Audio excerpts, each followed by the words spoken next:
Il faut un peu d'argent quand même pour se lancer en dropshipping et en e-commerce. Il faut quand même du pognon. Il faut du pognon. Et bonjour à tous, bienvenue sur cette vidéo où on va essayer de répondre à la fameuse question de combien de budget faut-il pour se lancer en e-commerce, parce qu'on entend tout et son contraire. On voit maintenant sur les réseaux sociaux des gens qui vendent des boutiques clés en main à 20 € quoi.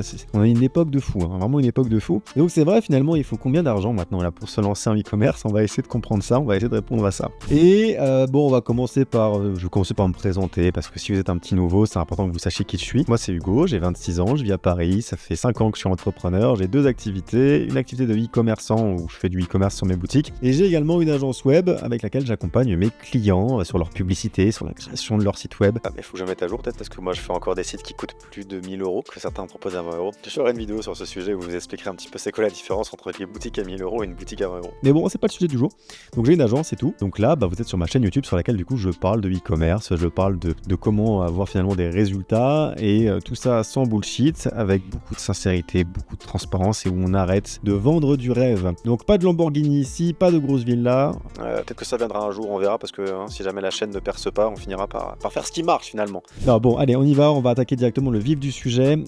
Au niveau des budgets qu'il faut prévoir quand vous voulez vous lancer, un truc dont personne ne parle en fait, c'est que vous allez avoir plein d'abonnements, de petits abonnements à droite à gauche sur des outils, et on va les lister un petit peu, tu vois, mais en vrai on peut vite aller à 200 € par mois juste sur des outils. Là, dans ce que j'ai noté, juste il y a ChatGPT, la version payante, parce que c'est la seule qui est vraiment performante, donc déjà t'as 20 € par mois. Shopify, même si le premier mois est gratuit en passant par le lien dans la bio, le lien dans la bio dans la description, c'est quand même, après ça reste 40 € par mois, donc c'est à considérer, et pour autant je trouve que toutes les solutions pour s'en passer ne sont pas viables. Shopify, c'est vraiment ce qu'il y a de mieux pour faire du e-commerce, donc c'est une dépense obligatoire. Ensuite, il y a des outils de création visuelle, genre Canva, Envato et tout ce bazar là, qui coûtent très vite 10 € par mois, puis 20 € par mois et tout ça. Vous avez des outils IA, plein d'outils IA, enfin j'ai cité ChatGPT parce que c'est même plus un outil IA, ChatGPT c'est comme un téléphone, c'est le prolongement de nous, c'est partie de nous.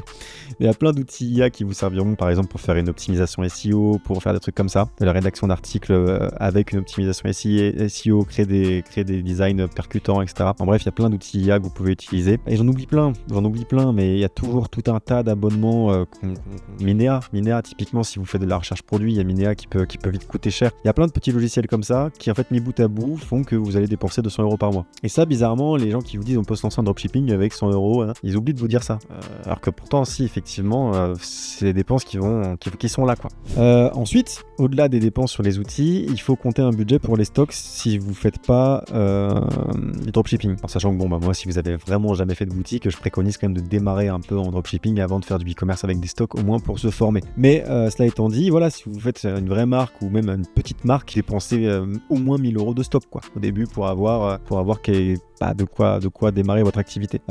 Et si jamais vous faites vraiment du dropshipping pur et dur, c'est une vingtaine d'euros à dépenser pour avoir votre produit. Je dis une vingtaine d'euros un peu au hasard, hein, ça dépend de votre produit, mais voilà, vous achetez votre produit pour pouvoir l'avoir, tester la qualité, toucher, faire des photos, des vidéos éventuellement. Voilà, donc en tout cas, c'est un budget pour la marchandise. Ensuite, il faut soit des compétences, soit un budget pour faire les vidéos et les photos. Des belles photos produits, c'est important pour vendre. Des photos qui convertissent, qui mettent bien en valeur votre produit, etc. sur le site. Également pour les réseaux sociaux, etc.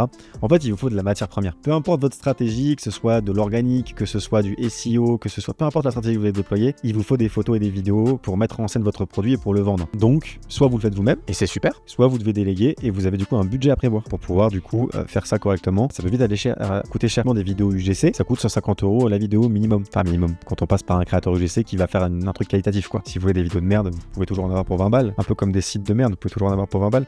Mais des vidéos de qualité, ça coûte vite un peu cher. Ensuite, il y a bien évidemment le budget publicitaire qui est en fait très important à considérer. Si jamais vous voulez lancer de l'acquisition sur Google ou sur Meta, pour moi, je préconise d'avoir au moins 1500 € de côté. Pour plusieurs raisons en fait, parce que déjà en fait, c'est des outils qui fonctionnent à la data. Donc au début, ils vont pas vous apporter beaucoup de performance. Vous allez payer de l'argent tous les jours pour qu'ils diffusent vos pubs, et que à force de diffuser vos pubs, ils finissent par comprendre qui sont ceux qui cliquent le plus, et même pour aller plus loin, qui c'est qui achète le plus. Et c'est uniquement quand les outils, les algorithmes auront compris ça, qui est votre cible, que vous allez commencer à faire de l'argent réellement avec ces outils-là. Au début, vous allez en perdre. Au début, vous allez dépenser 100 € sur Facebook, vous allez faire 0 vente. Puis après, la semaine d'après, vous allez dépenser 100 € sur Facebook, mais vous allez faire une vente à 30 €. Puis la semaine d'après, vous allez toujours dépenser 100 € sur Facebook, mais vous allez faire 100 € de chiffre d'affaires, sauf qu'il y a votre coût produit. Vous voyez ce que je veux dire? Ça monte doucement, mais sûrement. Parce que plus vous avez de ventes, plus l'algorithme est précis, et donc plus vous avez un équilibre sur le canal d'acquisition. Et donc pour trouver cet équilibre, ça peut être un peu long. Et donc moi, je prévois 1500 € au moins pour un lancement sur un canal. Si vous voulez vous lancer juste sur Facebook, au moins 1500. Si vous voulez lancer Facebook et Google, 3000. Voilà, donc c'est pareil, c'est un budget à prévoir. Ceux qui vous disent vous pourrez vous lancer sur Facebook avec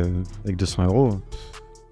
Bullshit. Après, il vous faut également ensuite suffisamment de trésorerie pour assumer le fait que votre activité est en train de vivre. Je m'explique. Quand vous allez dépenser par exemple 100 € de pub et faire, mettons, 100 € de chiffre d'affaires. Les 100 € de chiffre d'affaires, ils vont transiter par Stripe ou par PayPal. Puis une fois qu'ils auront été validés sur Stripe et sur PayPal, vous allez les envoyer sur votre compte bancaire. Et après, c'est uniquement quand ça va arriver sur votre compte bancaire que vous allez pouvoir dépenser à nouveau. Mais si vous avez des stocks, des fois, il va falloir avancer des stocks. Votre business va très bien et tout, mais vous avez plus de stocks, mais vous êtes rentable. Quand vous faites votre compta quotidienne, vous voyez que tous les jours vous gagnez de l'argent, mais vous avez plus de stocks. Du coup, il faut prendre des stocks. Et vous allez prendre des stocks pas pour ce mois-ci, mais pour les 3 mois à venir. Du coup, vous allez immobiliser 3000 € de trésorerie. Et en fait, tout ça, c'est donc le fonds de roulement, c'est ce qui fait que vous pouvez avoir les dépenses au bon timing, etc. C'est très important. Et donc, en fait, j'ai vu beaucoup de business faire un très bon démarrage en mode on y va. Et puis, en fait, il n'y avait pas suffisamment de budget pour maintenir le fait qu'il y ait de l'activité. Et donc, en fait, ils ont dû couper les pubs parce que, ah mince, on n'a pas l'argent qui revient assez vite, on a acheté des stocks, si on a délégué le SAV par exemple, et ben d'un coup, il y a trop de SAV et du coup, on doit payer plus la personne qui le fait. Enfin, en gros,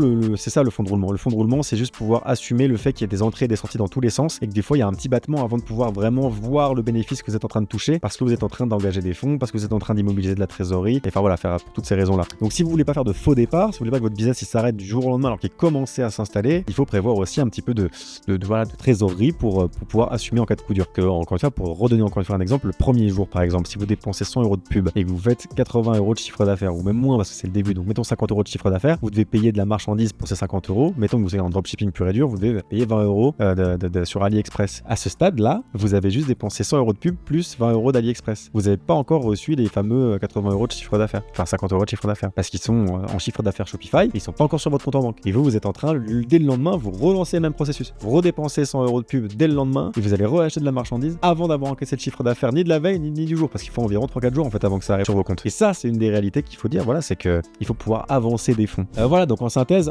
il faut un peu d'argent quand même pour se lancer en dropshipping et en e-commerce. Bien sûr, en dropshipping, ça coûte moins cher qu'en e-commerce, malgré tout. Il faut quand même du pognon. Il faut du pognon, donc je vous invite à faire ça bien. Si vous faites du dropshipping en mode vous voulez vous former, vous voulez passer à l'action, du coup, vous lancez des projets et c'est pas trop grave si vous avez des problèmes de trésorerie, c'est ok. Mais voilà, quand vous voulez lancer un gros projet et que vous vous projetez et que vous voulez vraiment aller performer avec, il y a du budget de côté. Et si vous en avez pas, et ben allez sur d'autres vidéos où je parle de comment faire de l'oseille et faites de l'oseille pour mettre de côté et lancer votre projet e-commerce. Bon, si cette vidéo vous a plu, je vous invite à mettre un like, un commentaire, abonnez-vous, allez me suivre sur les réseaux sociaux, allez suivre mon podcast Hors des Clous. En bref, faites en sorte que je perce, bordel, je le mérite, c'est n'importe quoi là, je fais pas assez de vues par rapport à la qualité de mes vidéos. Non, plus sérieusement, du coup, si ça vous a plu, interagissez pour faire en sorte de booster le référencement. Et sinon, moi je vous dis à très bientôt dans une prochaine vidéo. Allez, salut!